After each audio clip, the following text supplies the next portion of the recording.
أعوذ بالله من الشيطان الرجيم بسم الله الرحمن الرحيم ننزل القرآن ما هو شفاء ورحمة للعالمين সকল প্রশংসা সেই রব্বুল আলামিনের, যে রব্বুল আলামিন আমাকে এবং আপনাকে এবং সকল মানুষকে সৃষ্টি করেছে। সেই রব্বুল আলামিনের প্রতি শুকরিয়া আদায় করি, সকলেই বলি আলহামদুলিল্লাহ। প্রিয় দর্শক ভাই ও বোনেরা, আজকে আমি আপনাদের মাঝে মহব্বতের একটি তদবির নিয়ে হাজির হয়েছি। ছোট্ট একটি বিষয়, এটা দেখলে হয়তো অনেকেই মনে করবেন যে এটা আবার কিভাবে এই দ্বারা মহব্বত তৈরি করা যায়। অনেকেই অনেক প্রশ্ন, অনেকেই অনেক ভাবনা চিন্তা থাকতে পারে। সে সকল ভাই ও বোনদের বলতেছি, চিন্তা ভাবনা ছেড়ে দিয়ে আসেন এই তদবির দ্বারা কিভাবে মহব্বত করা যায় বা মহব্বতে আবদ্ধ হওয়া যায়, মহব্বতে করা যায়। আসেন সে কাজটি এখন জেনে নেব। আসলে আমরা অনেক সময় অনেক কাজ করে থাকি। অনেক বড় কাজকে আমরা মনে করি এটা দিয়ে কাজ হবে, বা অনেক ছোটো কাজকে আমরা মনে করি যে এটা দিয়ে কাজ হবে না। আসলে ছোট বড়োর সাথে কোনো কথা না, কাজ থাকতে হবে পাওয়ারফুল, এবং তদবির কাজটা দিয়ে যেন ভালো তদবির হয়।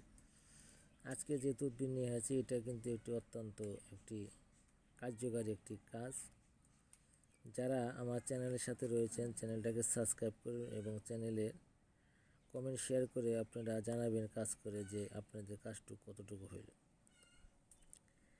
এটা যদি কেউ করতে চান, নিয়ম হলো কেউ যদি কাউকে মহব্বতে আগুন জ্বালাতে চায় তাহলে এটি করে দেখতে পারেন। তদবিরটি নারী ও পুরুষ উভয়ে তদবির করতে পারেন। যে কোনো দিন যে কোনো সময় একটি বাটি দুধ নিয়ে তার উপর জিম শব্দ 11 বার পাঠ করিয়া দুধে ফুট দিবেন। তারপর নির্মল তাসমিয়া রাসনি কালী ধারা হিজাতুন আর দিয়াতুন অঙ্কন করিতে হবে, এবং তারপর তাসমিয়াটি ওই দুধে দিয়ে কাঙ্ক্ষিত ব্যক্তিকে খাওয়াইতে হবে। অবশ্যই তাসমিয়ার নিচে কাঙ্ক্ষিত ব্যক্তির নাম এবং তার মাতা পিতার নাম লিখতে হবে। মহিলা হইলে ওই শব্দটি উচ্চারণ করতে হবে জিম, আর পুরুষ হলে হা অক্ষর উচ্চারণ করতে হবে।